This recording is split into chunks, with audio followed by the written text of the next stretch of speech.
Hello and welcome to It Was a Movie. This is Colin. This is Niall.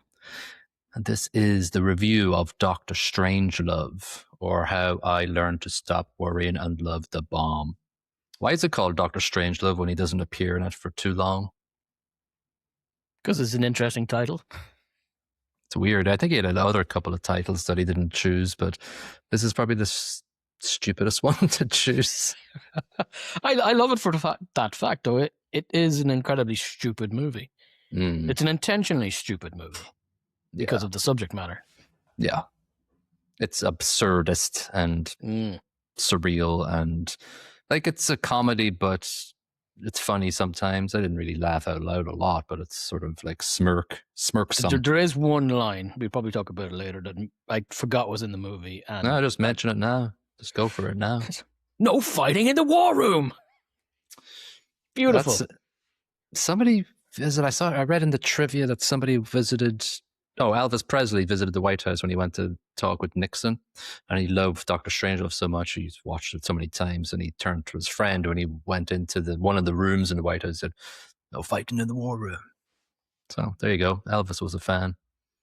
Oh my God. It was released in 1964. It runs for 95 minutes. Directed by Stanley Kubrick. Our second Path of Glory. Don't think we've done another Stanley. No, we would know. We would remember. We should know. Stuff is always, may not be always brilliant, but it's always memorable. There was plenty, especially when they go inside the bomber plane. The music, the drums are just totally like Paths of Glory. Yeah, intentionally so. Yeah. So it's sort of like a Peter Sellers vehicle. So he does 3 roles. I think he was going to do 4. He was going to be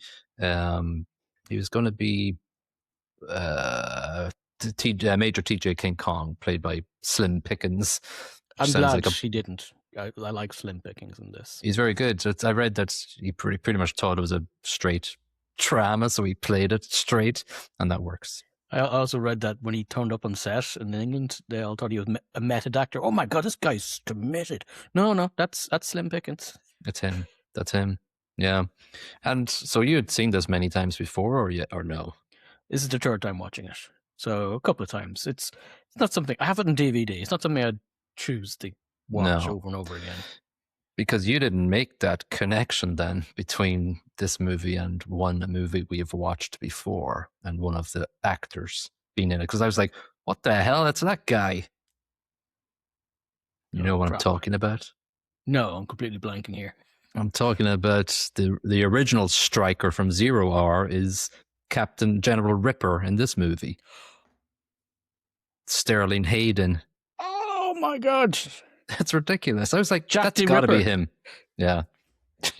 That's got to be him, I was saying, but it couldn't possibly be. How did I miss that? Oh my God. That's amazing. He is so like Captain Trelevin, as they call him in 0 Hour. His delivery is very similar. It's exactly the same now you mention it, yeah. I looked him up in Metacritic first. And Your essential fluids. Exactly. It's like he didn't mention 0 Hour in Metacritic, so I went to IMDb and I was like, 0 Hour, exclamation point. God damn it. Yeah, he's good.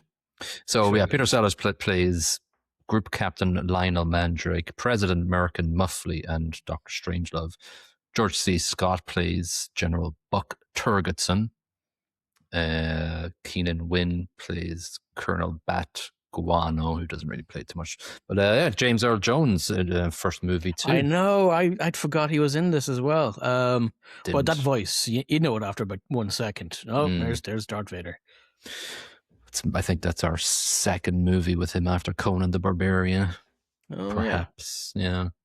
Had a budget of 1.8 and took in 9.3. Nominated for Best Picture, Best Director, Best Actor, Best Adapted Screenplay. 0 wins. But the chances are it was Peter Sellers that got nominated. He's done so many of them. Yes, best.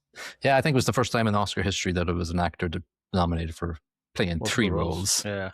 Yeah. It's Metascore of 97, 8.8 user score. So it's pretty well liked, well loved. It was my first time watching it. I'd never watched it before. I thought it was fine. I thought it was good. High praise. It's okay. Yeah, it was I probably need to watch it again, but it's good. There's obviously some sort of commentary there about the Cold War and the U.S. relations. Yeah, it's very obvious. 1964 was strange times in the world. The Cold War was It doesn't happening. feel all that different anymore. No, it certainly does not. By the time you listen to this, Greenland might be a war zone. Yeah, God, yeah. Yeah. Yeah, so I kind of like Kubrick can make a bloody movie. He can make a bloody movie.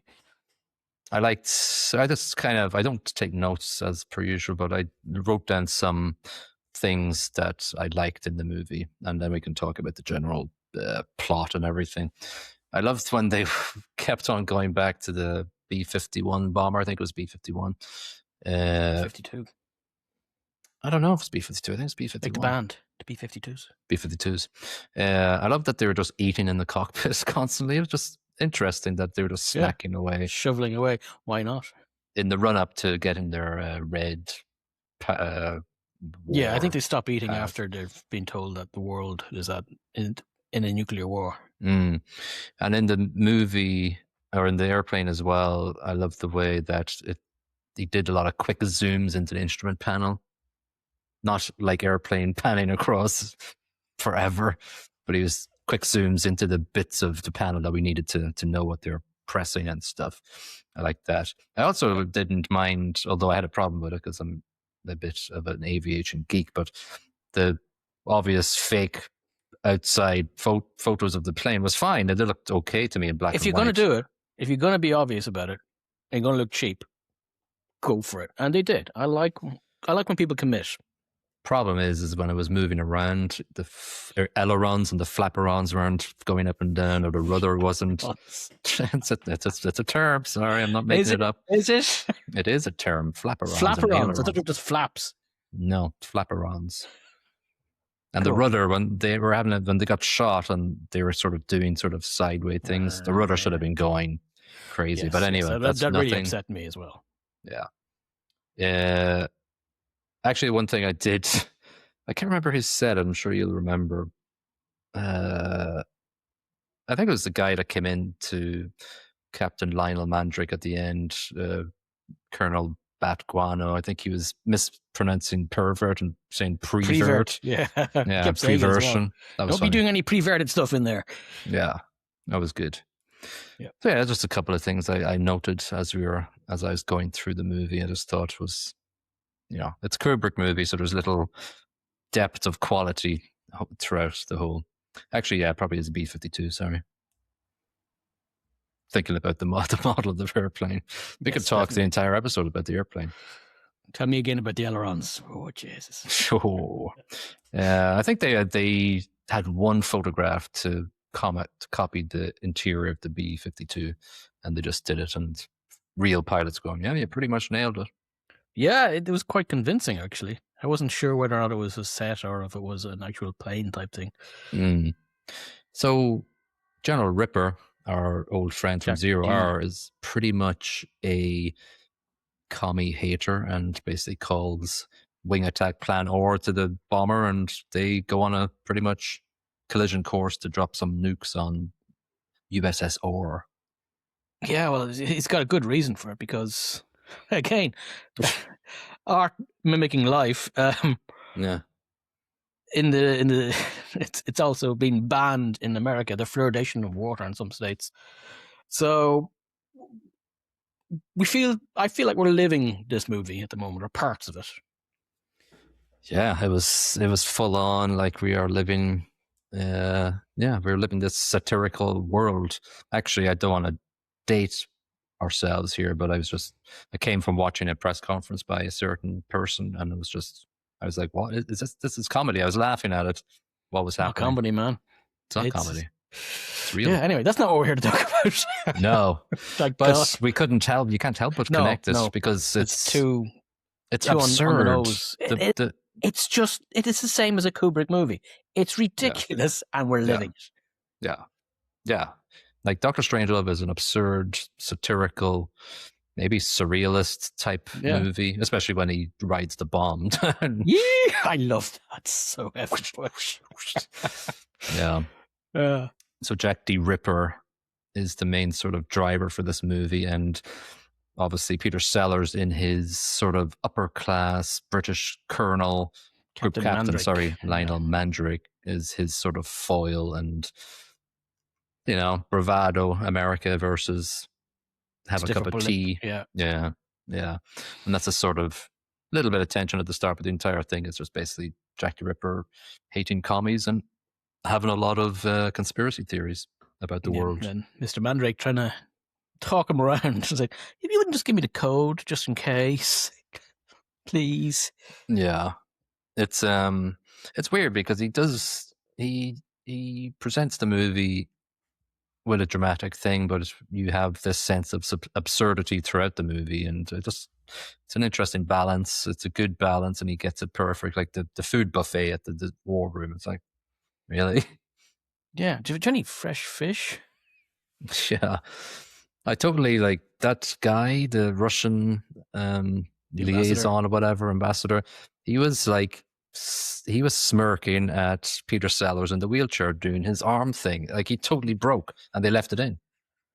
I love that they left that in. It's gold. He does it twice. I noticed it. It's totally noticeable. Well, because it's hilarious. If you were sat there watching him freaking out with his arm and trying not to sticking out a Zeke Kyle, yeah, I like it. Just he battles against his arm as if it's an alien limb, and it starts choking him. Yeah. But again, this Dr. Strangelove character, he pops up, maybe halfway through the movie, maybe, and even even past that, because they've already realised they're in serious dookie. Then they call on Mr. Strangelove or Dr. Strangelove to explain it to them. Yeah, so Peter Sellers plays, we've talked about Captain Lionel Mandrake. He just has his lovely British accent on him there, and he plays it well. President Muffley, who's obviously leading the war room, he's sort of, how would you describe him? Stanley Tucci. Yeah, he looks exactly like Stanley exactly Tucci. Like, this is one thing I love about Sellers. He's quite a chameleon. Like, as Stanley Tucci, the president, all I'm seeing is Stanley Tucci. It's weird. But his mannerisms are very Stanley Tucci. Very, I can't explain it other than he is Stanley Tucci in the scene. They're also like, he does play a pretty, not totally dumb president, but just not he's in above his head, and he has a conversation with the Russian president, and he's just repeating stuff. Dimitri. No, calm down, Dimitri. I know, I'm upset too. Yeah. It's like somebody it's like somebody threw a ball into somebody's neighbor's thing. It's just had a conversation just so casual. Yeah, I'm upset too. Yeah, how do you think I feel? There's 50 bombers coming towards you. Yeah. It's well played by everybody, and the tone is not at all really confusing, to be honest with you. No, and it could have been. It's not. Yeah, so we have the war room. I like the war room because it cuts between two shots. It has close-ups when you have full audio and it's full on, and then it cuts back to the entire table, and their sentences are all just echoey everywhere, and you're like, so it just kind of gives you that little bit of impression of the space and the size of it all. Like, just a choice that makes a difference in the presentation of the movie. Yeah, I think it's good. I think it's very good. And it adds to the drama of the whole situation and the absurdity of the situation. Yeah. Especially when, as you said, you've got the buffet right beside them, and it's always in the back of your head. And then later on in the war room where they're fighting, the buffet's behind them. It's just silly. It's absurd. I think they did shoot. It was there for a reason. They did shoot a food fight at the end of the movie, and that was going to be the end of the movie, where it's a food fight, which I don't think would have been out of place. Well, I don't like the end of. I don't like the end of this movie. I don't like everybody dies. Spoiler. Well, not that, but it's the last sentence that Dr. Strangelove says. Oh, I can walk, and it cuts, and then it's just we'll meet again. Mein Führer. Oh, mein Führer. I can walk. Then it cuts, and then we've got mushroom cloud montage. Yeah. Yeah, it's a bit weird. Well, again, it's Oh, realist. again, yeah. He's just intentionally. The whole thing's stupid. The scenario is absurd because it's kind of a real one. It's not that far fetched. Yeah. Yet the fact that we can have that situation possibly happening to us as a species intentionally onto ourselves is bloody absurd. So why not lean into that crap? Yeah, the problem is that Ripper sends the code to the plane, and then nobody else can send the cancellation codes or whatever. And so, and then I read that the government changed it after this. That there was certain fail safes to cancel nuclear Wait bombs. a second, what if that happens with Jack Deep? Oh, exactly. Yeah. We haven't mentioned General Turgidson, played by George C. Scott. Sorry, it was great, isn't he? I like it a lot. I like his facial expression. He's very much like Rodney Dangerfield's sort of presentation of acting and comedy. He's got crazy rubber face, and he just pulls so many expressions. And he kind of plays I don't know what you'd say, like a stereotypical middle management or senior management in the military sort of role, and he fits it so well, does Mr. Scott. Yeah, he's sort of just gung-ho about just going forward, and I love when he finds out about the Russians' doomsday machine, and they're like, oh, maybe we can see if we can get one of those as well. Yes, yeah, it's a little aside. Yeah, so the response from the Russian people is like, he tells his ambassador, yeah, well, when something is bombed, then our doomsday thing will go off. And it's like, oh, shit. I thought Peter Bowles' expression when he was on the phone, when he's speaking, he conveys a lot with his face, and he has a conversation in Russian. But you know what's happening. You don't need the words necessarily. You're like, oh, crap. Okay, some bad news is coming his way, and it's not going to be good for everybody. And it's not. So then, like, as the movie progresses, you've got three main sort of stages or scenes in the movie: the war room, the military base where Ripper and Mandrake is, and then the B-52 bomber as well. The B-52 bomber is great because I think the camera angles are great, and I think it's wobbling a lot, and it's just overly wobbling, which is fantastic. Yeah, and it's a simple movie. It sort of triangulates between the three places. If it was a serious movie, it would probably shocking. Work very but if with a different script, it's a good premise. Okay, yeah. I think it would have been very forgettable though. Like you'd make an okay movie out of this, whereas if you lean into the ridiculous, this was 64. It's still quite in the zeitgeist, if you will, in terms of movies and their direction. Well, I don't know if you've watched House of Dynamite yet.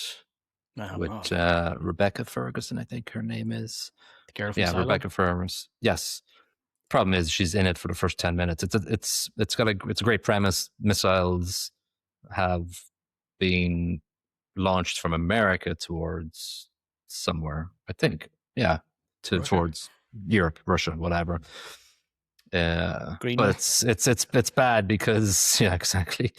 It's bad because it's just Rebecca Ferguson is there and Idris Elba is there, and then they just disappear. The movie goes on and retells the time frame from knowing about the missile launches to the impact, and it just retells from different perspective. Like they try to do it like a Pulp Fiction type thing, but it's not Pulp Fiction. It's not Pulp Fiction because it constantly we see the same scenes again from a different perspective. It's like, no. Like Rebecca Ferguson, keep her there. Advance the story. That's the main problem. And then after, spoiler alert, it just a shit ending as well. That's the main problem with it. But anyway, this obviously beats it into a hole. Bloody pulp. Yeah, exactly. A radioactive mush. Yeah. So I think we have a battle at the base because the president said, well, let's take back the base again. So the base is attacked. Off and get him on the phone to me now. Yeah. So it's Mandrake and Ripper are there sort of having a little battle while Ripper is just basically telling them all the conspiracy theories about fluoride and whatever. And then they get attacked by the same government, like the same army is just attacking each other because they've got directions to, once they have this seal the base, mission, baby. You just seal the base and attack anybody that comes with it because they're all commies. Goddamn commies. So like Mandrake plays a sort of, he doesn't do it comedically, but it is comedic in a way. His sort of, if you know what I His mean. limp approach to trying to get Ripper to cough up the codes, yeah. Sort of, he's kind of flat. I kind of like his character. He's awful. I do, yeah. He's useless, yet quite smart. What I want to know is, and maybe I'm just stupid, so like they've attacked the base and Ripper unalives himself in the bathroom just because he Don't lost. Get demonetized? No. I can't lose all those zeros. Yeah, all the zeros. So here's the deal. So the guy comes in and takes Mandrake out, and that's quite funny in the phone booth where he's asking for change to call the White House or whatever. But weird. Yeah, Coke machines comes to save the day, and he gets squirted in the face by Coke. That's funny too. Yeah. But does Mandrake then give the code? Because he figures out the code because Ripper kept repeating the same phrases over and over again about his protecting his essential fluids or something. I can't remember. Yeah. POE. Yeah, so Ripper's precious bodily fluids, I think. Something like that, yeah. So he's got his big word map and he figures it out. He goes, it's one of two bloody codes. Feckin' send them.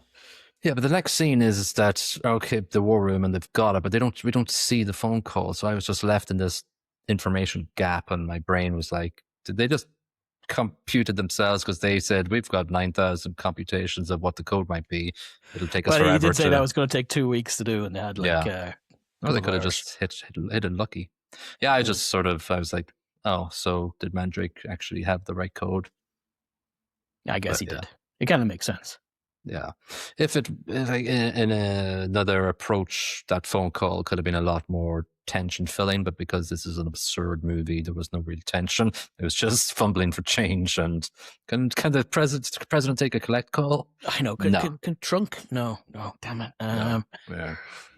Yeah, it's a good scene. I love it in its mundanity. You know, trying to make a phone call but not being able to get through to the president. Yeah. So Russia basically, USSR basically bombs all the planes apart from our B-52 that's sort of dodging. I think they only knocked down 4. They think they've knocked down 4. And the recall code is sent to all 40-odd planes. And they come down. But our B-52, with slim pickings on board, has been half taken out by a near miss with the missile, which takes out their communications, which is a problem. Big time. No recall code. Yeah. So they're just basically the ending of the movie is just the president going to the Russian president. You can shoot it down, right? Just do it. Well, Dmitri, come on. I just got to put all your eggs in that basket and you're going to take them down. You got this. They don't got it. No, they really don't got it. And the reason they don't got it is because Slim Pickens' B-52 is more damaged than he originally thought. They can't make the primary target. They have to go to a secondary backup, which is much closer and not where all the Russians are firing their jets at and their missiles. Completely different area. No chance. And they're off radar, like skimming the grass. They're so low. Right, yeah. Yeah. No hope in hell. So they were already dead. Yeah. The thing about it is that Major Kong plays up to his cowboy persona by just riding like the rocket missile down like a bucking bronco because the door was such an iconic scene, broken. Isn't it? Yeah.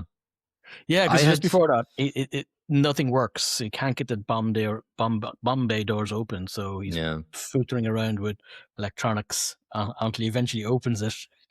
Oh, the bomb's away. Yeah. Movie's not over yet, though. Well, no, he obviously bombs that, but that triggers the doomsday thingy. Yep. So plan B. What do we do now? But then Mr. Strangelove has a very interesting idea. Down to the mine shafts, spend 100 years down there, 10 to 1 ladies to men ratio. He's already, in my head, he's already figured this out before it's actually happened. It's kind of what he wanted to happen. Yeah. He doesn't seem very upset at all. General Torgerson sounds it's like a great idea. 10 to 1, you say, then we should spend the normal, ratio for... Yeah. So, like, this is the most time that Dr. Strangelove gets. He obviously just ends the movie by his character. But again, it's weird that the movie is named after him. He doesn't really drive a lot. He says something, like earlier on, and the president calls on him and he just says something. You've all mein Führer. Something, weird. And then he doesn't really drive the narrative at all. No, he just doesn't. Pops up. It's pretty much just... He comes up with the end idea. With that, bunker, and we'll spend 100 years down there. Yeah. But of course, the movie is about the absurdity of the whole situation in the first place and why we're in that situation. You've got a Russian ambassador on scene. He's listening to these lads. They go, bases. And he's like, yes, that's a really good idea. And then Buck Turgerson, C. Scott says, well, what about those Ruskies? They're probably thinking the same thing, and they're probably going to square away some bombs. Maybe we should square away some bombs and strike them as soon as we get out. Rusky listens to this, and he's like, nah, I don't think so. Finn. Well, no, not Finn. Well, it's a montage of atomic bombs with We'll Meet Again playing over it. Super depressing. Yeah. Also, I like the start of it too, and it's refueling the bomber. That's a good start with some sort of basically music over it. Nerd. Yeah. It's an interesting movie. It's sort of it's not going to be my favorite movie of all time, but it's interesting. No. It's very interesting. It's got an interesting message. I like what it says, but it's, this is 1960s. When it came out, this would have been a very unique take on the political climate of the world. Been done 100 million times since then, and I suppose that detracts a little bit from the message's emotional effect on me. True. We're living the reality, as we said earlier, that this now doesn't even seem too absurd. No, that's the depressing part. Yeah. I think they had plans to do a sequel with the thought that Dr. Strangelove's son would be coming out of the bunker or something, or they'd be set in the bunker. It never happened. Good. I think you're better off leaving this alone as a single piece. Yeah, for sure.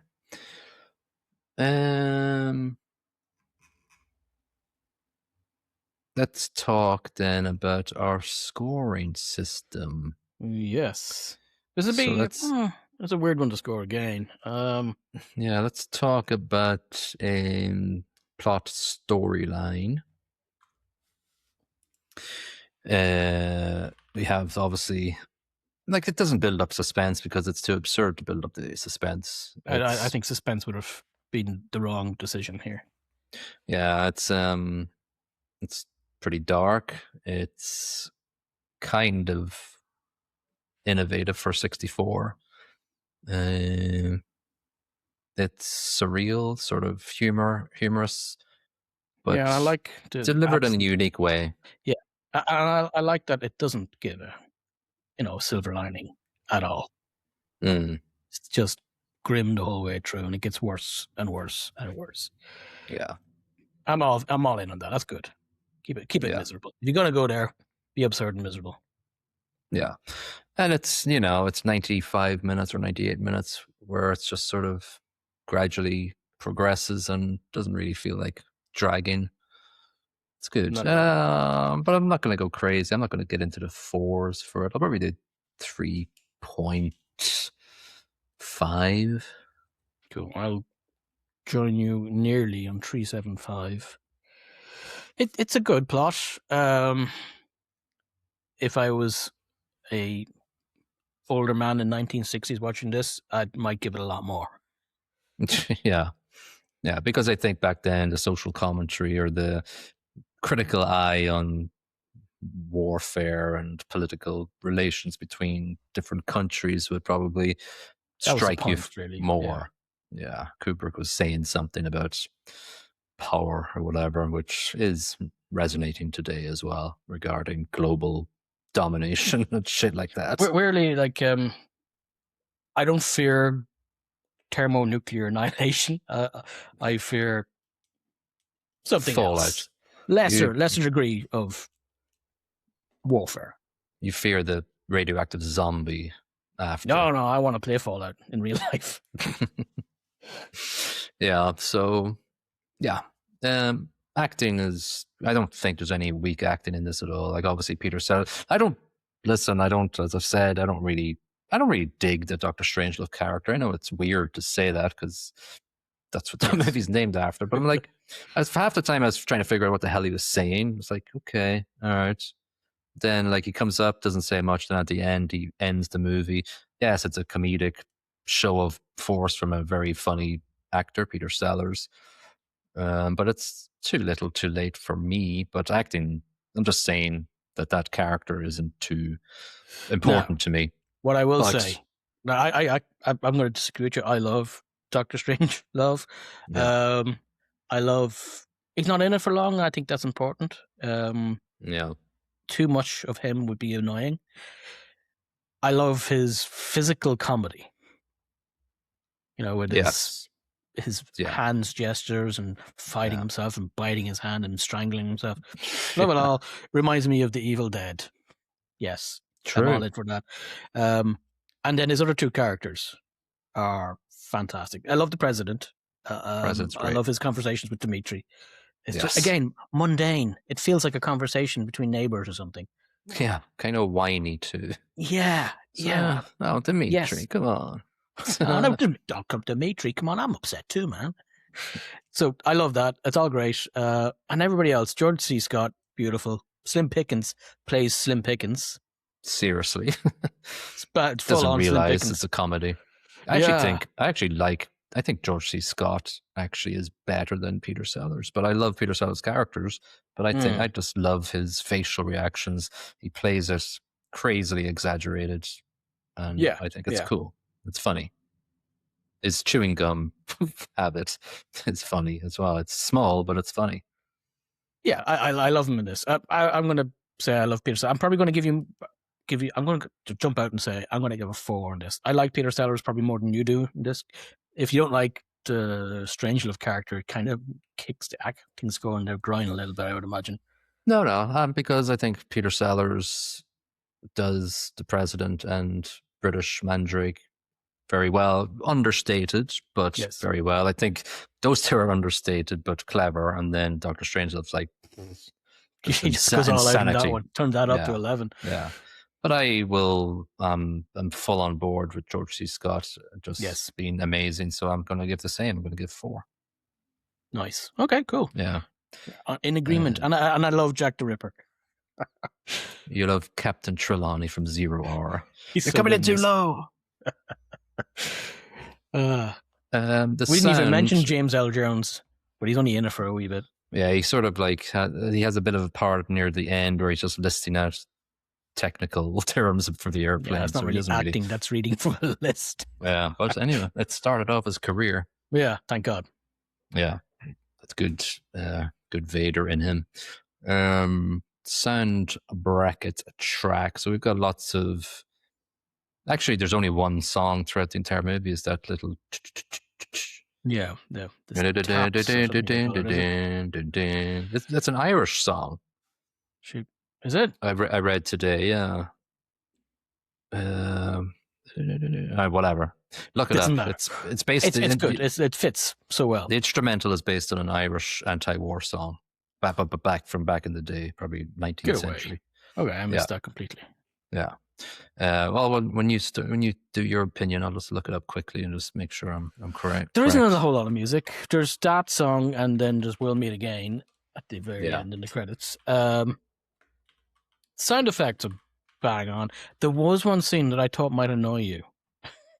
And that's the very first scene where Sellers walks across the room in his shoes, and they're making a lot of noise. No, And I I was know you okay. hate footfall discrepancies. I do, but when it's set up as a comedy, non-serious absurdity thing, It works. Okay. I'm not. Yeah, when it's fucking drama and serious, and they're adding these sound effects to promote the seriousness of the character or ominous footsteps, I'm like, piss Okay. off. Because it did strike me, and I chuckled at it, and I thought you might just start throwing things at your telly. No, I was okay. I didn't notice it. I'm fine. What you need to look at for are serious movies with fake footsteps on concrete or marble. Yeah. Yep, using Don't the like it. BBC sound effects records from Father Ted. Yeah. I think it's called Paddy's Lament, but maybe it's not sure. But it's an Irish anti-war song about the Civil War. But correct me if I'm wrong, anybody else. But yeah, so it's done well. I kind of got the Paths of Glory vibe from it, and actually, as well as that, I'll talk about it in the next direction thing. But yeah, I'll just give it Soundbracket's track. I'll just give 3.25 again, just to. I think it's when he uses it, it's good. I like it.